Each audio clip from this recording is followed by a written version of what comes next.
నమస్కారం గురుగారు. నమస్తే. శ్రీమాత్రే నమః.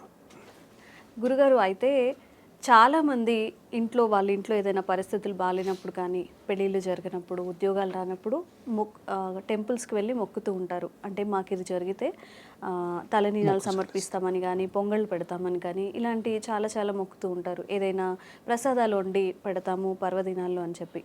ఒకవేళ ఆ మొక్కిన మొక్కులు వాళ్ళు మర్చిపోయినా సరే, లేకపోతే పోస్ట్పోన్ చేసుకుంటూ తర్వాత చేద్దామని అలా పోస్ట్పోన్ చేసుకుంటూ ఉన్నా ఏదైనా దోషాలు కలిగే అవకాశాలు ఉందా? దానివల్ల ఏదైనా మనకి చెడు ప్రభావాలు ఏమైనా కలిగే అవకాశాలు ఉందా? ఒకవేళ చాలామంది ఈ మధ్యకాలంలో ఏం చేస్తున్నారంటే, బాధ వచ్చినప్పుడు వేరే ఊరికి వెళ్ళినప్పుడు కూడా ఇక్కడ ఈ టెంపుల్లో మంచిగా ఉంటుంది అనగానే అక్కడికి వెళ్ళి మొక్కుతూ ఉంటారు. ఇంకో చోట అవన్నీ నిజానికి తర్వాత మనకి గుర్తుండవు. దీనికి ఏదైనా అంటే ఇలాంటి వాటికి ఏదైనా దోషాలు కలుగుతాయా? అలా దోషాలు కలిగేటట్టయితే ఎలాంటి పరిహారాలు ఏవైనా ఉన్నాయో తెలియజేయండి. తప్పకుండా. భగవంతుడికి మనం మొక్కుకునేటటువంటి మొక్కులు ఆయన ఎప్పుడూ ఆధారంగానే పరమాత్మ మనల్ని తండ్రి భావంతోనే మనల్ని చూస్తూ ఉంటాడు. కానీ మనకి ఏది ఇవ్వాలో ఏది ఇవ్వకూడదో ఆయనకే తెలుసు. కానీ మన కోరికలు మనకి కొన్ని ప్రత్యేకంగా ఉంటాయి. ఉదాహరణకి మన తల్లిదండ్రులు మనకు కావాల్సినటువంటి సౌకర్యాలన్నీ ఏర్పాటు చేస్తారు, కానీ మనకు కొన్ని కోరికలు ఏర్పడతాయి. తప్పకుండా ప్రతి తండ్రి ప్రతి కొడుక్కి బైక్ కొనివ్వాలి, కానీ వీడికంటూ ఏదో ఒక ప్రత్యేకమైనటువంటిది కావాలి అని కోరుకుంటూ ఉంటారు. అది ఏమి ప్రత్యేకమైన తప్పు ఏమి కాదు, అందరూ కోరుకోవచ్చు. అయితే మనం ఏం చేస్తుంటామంటే, భగవంతుడి విషయంలో తప్పకుండా అలా కోరుకున్నప్పుడు మేము కూడా ఫలానాది చెల్లిస్తాము అని దీన్నే మనం మొక్కు అంటూ ఉంటాం. ఉదాహరణకి తిరుమల వెళితే అందరూ నేను వచ్చి తలనీలాలు సమర్పించుకుంటాను, లేదా హుండీలో వ్యాపారం అభివృద్ధి జరిగితే ఇంత ద్రవ్యాన్ని హుండీలో సమర్పించుకుంటాను అని, అలా రకరకాలుగా సహజంగా ఒక దేవుడితో కూడా ఒక డీల్ మనం మాట్లాడుకున్నప్పుడు సహజంగా మీరు ఇందాక చెప్పినట్లు ఆ పని అయిపోయిన తర్వాత ఎక్కడ ఏం మొక్కుకున్నాం అనేటటువంటి విషయాలు మర్చిపోతూ ఉంటారు. ఇది మనకి సత్యనారాయణ వ్రత అది కథల్లో కూడా వస్తూ ఉంటుంది. వాళ్ళు చేస్తాము అని మర్చిపోవడం, ఇవన్నీ వాటి ద్వారా కలిగినటువంటివన్నీ మనకి చెప్తూ ఉంటారు. అయితే ఈ మొక్కులు అనేటటువంటివి ఏంటంటే, కొన్ని ప్రత్యేకమైనటువంటి క్షేత్రములు, శక్తి కలిగినటువంటి గ్రామ దేవతలు, వీళ్ళ దగ్గర తప్పకుండా మొక్కు చెల్లించాలి అంటోంది. ఎందువలన అంటే ఆ దేవతలు సహజమైనటువంటి ఉగ్రముతో ఉంటారు. వాళ్ళకి పనే వాళ్ళ యొక్క రక్ష అన్నమాట. అటువంటి రక్ష కలిగినటువంటి వాళ్ళ దగ్గరికి వెళ్ళి మనం ఒక మాట మాట్లాడినా, ఒక మొక్కుకున్నా కూడా తప్పకుండా చెల్లించాలి. చెల్లించకపోతే దానివల్ల వచ్చేటటువంటి ప్రతికూలమైన పరిస్థితులు మనకు వస్తూ ఉంటాయి. మనం అందరం అనుకుంటూ ఉంటాం, నేను ఎప్పుడు ఎవరికి ఏ చెడు చేయలేదు, కానీ నాకు ఎందుకనో కలిసి రావడం లేదు, ఎందుకు నాకు ఈ ఇబ్బంది కలుగుతోంది అని మనకి అర్థం కాకుండా ఉంటుంది. కొంతమంది జాతకం తీసుకుని వెళ్ళి కలుస్తారు, అయ్యా మీ జాతకం అంతా బాగుందండి అంటారు. మరి బాగున్నా కూడా ఎందుకు ఇట్లా జరుగుతోంది అనే సమస్య కలిగినప్పుడు తప్పకుండా వెనకాల ఏవో మనం మొక్కుకున్నటువంటి మొక్కులు ఉండిపోయినాయి. అందువల్లనే ఈ పనులు ఏవి ముందుకు వెళ్ళడం లేదు. పరమాత్మ యొక్క ఒక శక్తి అక్కడ ఏర్పడుతూ ఉన్నది. అయితే ఇట్లా మొక్కుకుంటేనే పరమాత్మన, ఒకవేళ నేను మొక్కు తీర్చకపోతే ఆయన నన్ను అనుగ్రహించడా అనేటటువంటి ప్రశ్న కలిగినప్పుడు మరి మనం ఇచ్చేటటువంటి వాగ్దానం కూడా అటువంటిదే కదా. మా కోరిక నెరవేరాలి అని మనం అనుకున్నప్పుడు తప్పకుండా ఆ పని మనం చేసి తీరాలి. కాబట్టి మొక్కులు చెల్లించడం అనేటటువంటిది చాలా ముఖ్యమైనటువంటి పని. ప్రస్తుత యువతరానికి మనం చేస్తున్నటువంటి సూచన ఏమిటంటే, వీలైనంత వరకు మొక్కులు మొక్కుకోవాల్సిన అవసరం లేదు, మళ్ళీ దర్శనం చేసుకుంటానని మొక్కుకోవచ్చు. అటువంటివి మొక్కాలి. కానీ తప్పకుండా ఈ పని చేస్తాను అని మొక్కితే మాత్రం తప్పకుండా చేసి తీరాలి. మనం కాలక్రమంలో పడి అవి మర్చిపోయి దాని ద్వారా వచ్చేటటువంటి ఇబ్బందుల్ని ఎదుర్కొనే కంటే స్వామివారికి నమస్కారం చేసుకొని ఇంకొక 10 క్షేత్రాలు తిరిగినా పర్వాలేదు, కానీ దండం పెట్టుకొని స్వామి అనుగ్రహించు, నాకు ఈ కోరికను నెరవేరచ్చు, అంతవరకు నమస్కారం చేస్తే మంచిది. కానీ మొక్కుకుంటే మాత్రం తప్పకుండా చేసి తీరాలి. అది వెంకటేశ్వర స్వామి వారి దగ్గర చాలా ప్రత్యేక నియమం. తలనీలాలు మొక్కుకున్నారు అంటే కనుక అది ఇచ్చేంత వరకు కూడా కొంతవరకు ప్రభావాలు నాకు తెలిసినవే చాలా కథలు ఉన్నాయి. అందువలన స్వామివారి దగ్గర మొక్కుకునేటటువంటి మొక్కులకి ఒక ప్రత్యేకత ఉన్నది. తిరుమల శ్రీనివాసుడికి ఇచ్చే తలనీలాలకు ఒక ప్రత్యేకం ఉన్నది. అలాగే హుండీలో సమర్పించే డబ్బుకి ఒక ప్రత్యేకత ఉన్నది. అలాగే గ్రామదేవతలకి ఇప్పుడు మీరు అన్నట్టు పొంగళ్ళు కానీ, అలాగే గ్రామదేవతల యొక్క ఉత్సవాలు చేయించడం, వాళ్ళకు జాతర చేయించడం అని, లేదంటే ఏదో ప్రభ, కొన్ని ఊళ్ళల్లో ప్రభలు ఉంటాయి, ఆ ప్రభలు చేయించడం అని, వీటిల్లో దేవతకి సంబంధించినటువంటి మొక్కులు ఏర్పడతాయి. ఆ మొక్కుల్ని మాత్రం మనం తప్పకుండా తీర్చి మాత్రమే తీరాలి.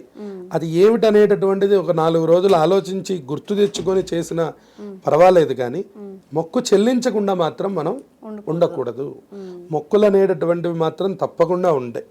మొక్కులకే వ్రతములు అని పేరు. మనకి చాలా వ్రతము అంటాం మనం, కొన్నిటిని పూజలు అంటాం, కొన్నిటిని వ్రతము అంటాం. వ్రతము అంటే అర్థం నియమం అని అర్థం అన్నమాట. అవి నియమంగానే చెయ్యాలి. ఇప్పుడు మన ఇంట్లో ఒక వరలక్ష్మి వ్రతం సంప్రదాయం ఉందనుకోండి, ఆ వరలక్ష్మి వ్రతం తప్పకుండా చేసి తీరాలి.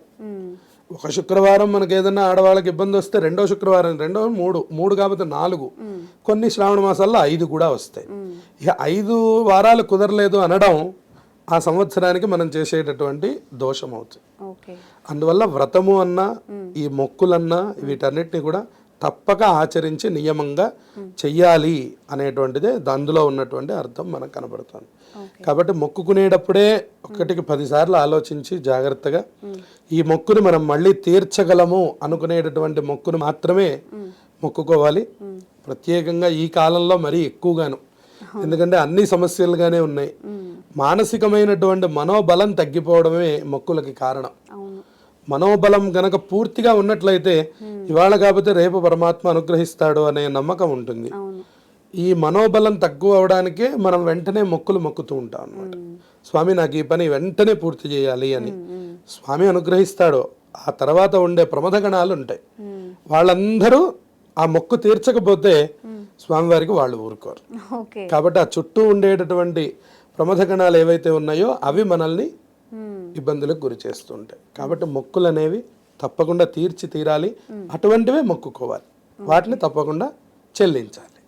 ఇంకొక సందేహం ఏమొస్తుందంటే అందరిలో, ఒకవేళ గుర్తు రాలేదు, ఎంతకీ గుర్తు రాలేదు, సంవత్సరాలు గడిచిపోతుంది, ఇప్పుడు ఏదైనా ఒక గుళ్ళో మనకి ఏం చేస్తుంటారు, ధ్వజస్తంభం అని ప్రారంభిస్తూ ఉంటారు, లేకపోతే అన్నదానం చేస్తూ ఉంటారు. నేను ఇన్ని మొక్కులు మొక్కానమ్మా నన్ను క్షమించు, ఇదిగో నా వాటాగా నేను ఇస్తున్నాను, ఈ బియ్యమో లేకపోతే కందిపప్పు అక్కడ అన్నదానాలు జరిగే దగ్గర అలా ఇచ్చిన ఏదైనా కొంచెమైనా ఫలితం ఉంటుంది అంటారా? తప్పకుండా. ఇప్పుడు మర్చిపోయినటువంటి తర్వాత ముఖ్యంగా చేయవలసిన పని అన్నదానం. ఏదో మొక్కులు మొక్కి ఉంటాం మనం, ఎంత ఆలోచించినా కూడా అది జ్ఞాపకంలోకి రాదు. ఏం చేయాలి అనేటటువంటి అభిప్రాయం మనకు కలుగుతూ ఉంటుంది. అటువంటి సమయంలో మనం చేయవలసిందల్లా అన్నదానం మాత్రమే. బ్రాహ్మణులకు స్వయంపాక దానం చేయడం ఎక్కువ సార్లు. ఒక్కసారి చేస్తే సరిపోతుందా అండి అనే ప్రశ్న కూడా మళ్ళీ వెంటనే కలుగుతుంది. ఇది ఒక్కసారి సరిపోదు, మన కష్టములు తీరే వరకు కనీసం నెలకు ఒక మారైనా ఏదో ఇంత అన్నదానానికి సహకరిస్తూ ఉండడం. ఏదో మొక్కులు మొక్కుకున్నాం, మన వల్ల కాలేదు, ఆ పని చేయలేకపోయినాం, ఆ దేవాలయంలో ఏదైనా కార్యక్రమం జరుగుతున్నప్పుడు వెళ్ళి మనం స్పందించడం, లేదా తిరుపతిలోనే మనం ఈ పని చెయ్యాలి అని అనుకున్నాం, తిరుపతిలోనే వెళ్ళి మనం ఏం చేయగలమో ఆ నియమాలని చేయడం, అట్లాంటి వాటి వల్ల కూడా కొంతవరకు ఉపశమనం అనేటువంటిది కలుగుతుంది. కానీ ఏం మొక్కామనేటటువంటి దాని మీద ఎక్కువ దృష్టి, అంత ప్రభావం నుంచి కొంత ప్రభావంలోకి వస్తుంది. దానివల్ల కొంత ప్రయోజనాన్ని పొందుతాం. అన్నిటికంటే పాప పరిహారం ఎక్కడి నుంచి జరుగుతుందంటే అన్నదానం వల్ల మాత్రమే జరుగుతుంది. కాబట్టి అన్న వితరణ, అన్నప్రసాద వితరణ ఎంత బాగా జరిగితే మన దోషములు కూడా అంత త్వరగా పోతూ ఉంటాయి. అంటే ఈ క్వశ్చన్ ఎందుకు అడిగానంటే గురుగారు, అన్ని దానాల్లో కల్లా ఒకరి ఆకలి తీర్చడం, అన్నదానం చాలా గొప్పది అని చెప్తూ ఉంటారు. మీరు చెప్పినట్టుగా దేవుడు అందరినీ సమానంగానే చూస్తారు. మనం తీర్చలేనంత మాత్రం ఆయన మన మీద కోపపడరు. కాకపోతే మనం ఇది బొక్కాం కాబట్టి ఒక ఆకలి తీరిస్తే కాస్త కొంతవరకు ఉపశమనం. పరమాత్మ మనల్ని అనుగ్రహించే లక్షణాల్లో అన్నదానము, వస్త్రదానము, విద్యాదానము, ఈ 3 చాలా ముఖ్యమైనవి. ఆకలిగా ఉన్నటువంటి వాడికి ఇంత అన్నం పెట్టడం, ఎవరు చదువుకోవాలనుకుంటున్నారో వాళ్ళకి అవకాశాలు చాలా మందికి లేవు, అటువంటి వాళ్ళని విద్యావంతుల్ని చేయడం. అందుకనే చెప్తారు అన్నేన క్షణికా తృప్తి యావజ్జీవంతు విద్యయా అని. విద్యాదానం అన్నదానానికంటే కూడా ఎక్కువైనది. అన్నదానం మహాదానం, విద్యాదానం అతఃపరం.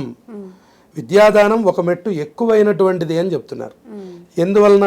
అన్నం ఈ పూట మీరు ఎంత బాగా పెట్టినా మహా అయితే ఇవాళంతా మాట్లాడేమో, మళ్ళీ రేపు ఆకలి సామాన్యమైనటువంటిది. కానీ విద్య అనేటటువంటిది ఒక్కసారి కనుక మనం దానం చేస్తే అది మళ్ళీ వాడిలో నుంచి తీసేటటువంటిది కాదు. ఇంకా ఎవరొచ్చినా అది దోచుకోలేనటువంటిది. ఇక విద్య అనేటటువంటిది అనంతమైనటువంటిది. అందుకని విద్యాదానము, అలాగే అన్నదానము, అలాగే ఈ వస్త్రదానం, మనం కట్టుకోవడానికి ఒక మంచి వస్త్రం ఇవ్వడం, దానివల్ల చంద్రుడి యొక్క అనుగ్రహం అందరికీ కలుగుతుంది. దాని ద్వారా మనశ్శాంతి ఏర్పడుతుంది. ఓకే. వస్త్రదానం కనుక చేస్తే మనశ్శాంతి ఏర్పడుతుంది పేదలకి. అన్నదానం చేస్తే ఐహికమైనటువంటి భోగములన్నీ వస్తాయి. అలాగే మనకి విద్యాదానం చేస్తే మన ఇంట్లో ఎప్పటికీ నిరక్షరాస్యత ఉండదు. మన వంశం మొత్తంలో మన కుటుంబాలు ఎన్ని తరాలు ఉంటాయో అన్ని తరాలకి నిరక్షరాస్యత లేకుండా అందరూ జ్ఞానవంతులై, అందరూ ఐఏఎస్లు అయిపోకపోయినా కనీసం జ్ఞానం కలిగి ఉంటారు, తెలివిగా ఉంటారు. దాని ద్వారా జీవనం జరుగుతుంది. నిజంగా అంటే ఇప్పటి వరకు తెలిసింది కొంత, అంటే అన్నదానం ద్వారా ఏ లాభం కలుగుతుంది అని చెప్పి మీరు చెప్పినట్టుగా నిజంగా విద్యాదానం చేసినట్లయితే ఒకవేళ వాళ్ళది పూర్ ఫ్యామిలీ అవ్వచ్చు, ఆ చదువు ద్వారా తను చదువుకుంటాడు, తన నెక్స్ట్ జనరేషన్స్ వాళ్ళ ఫ్యామిలీ అంతా హ్యాపీగా ఉంటుంది. ఒకరి దగ్గర నాకు ఇది కావాలి అని అడిగే పరిస్థితి కూడా పోతుంది. నిజంగా మనం వాళ్ళకి ఒక లైఫ్ ఇచ్చినట్టే. లైఫే అన్నదానం అతఃపరం అన్నారు. అందుకనే అన్నదానం కంటే కూడా గొప్పది ఏమిటి అంటే మనకి విద్యని దానం చేయడమే అన్నిటికంటే గొప్పది. అందుకనే ఇదివరకటి వాళ్ళ దగ్గర విద్యలు అంటే వాళ్ళు చదువుకోవడమే వాళ్ళకి లక్ష్యంగా ఉండి చదువుకున్నారు కాబట్టే చాలా ఇప్పటికి కూడా మనం చూస్తూనే ఉంటాం. ఒక రిక్షావారి కొడుకు ఐఏఎస్ పాస్ అయ్యాడు. ఎవరి దగ్గర విద్య ఉంటుందో, ఎవరికి విద్య వస్తుందో కూడా మనం చెప్పలేం. కానీ ఆ వచ్చేటటువంటి పిల్లలు వెనక పడిపోకుండా మనం ముందుకు తీసుకెళ్ళినట్టయితే మన సమాజం ముందుకెళ్తుంది, మన దేశం కూడా చక్కగా ముందుకు నడుస్తుంది. కాబట్టి అన్నదానం చాలా ముఖ్యమైనది. అన్నదానం కంటే ముఖ్యమైనది విద్యాదానం. విద్యాదానంతో పాటు కొంత వస్త్రదానం కూడా చేస్తే వీళ్ళకి చాలా ఉపశమనంగా ఉంటుంది. ఇది మనం ప్రత్యేకంగా కూడా ఏ మొక్కులు ఉన్న వాళ్ళు చేయాలేమో అని మళ్ళీ వీడియో చూసి ఎవరు భ్రమపడకుండా, ఇది కేవలం మొక్కుకు సంబంధించింది కాదు, విడిగా కూడా ఎవరు అన్నదానం చేసినా, ఎవరు విద్యాదానం చేసినా, ఎవరు వస్త్రదానం చేసినా దాని యొక్క ఫలితం అనంతమైనటువంటిది. అది ఇంత అని చెప్పడానికి వీల్లేదు. మనం మళ్ళీ ఇంకొక ఎపిసోడ్ కూడా ప్రత్యేకంగా చేద్దాం. అలాగే గురుగారు, ధన్యవాదాలు. శుభమస్తు.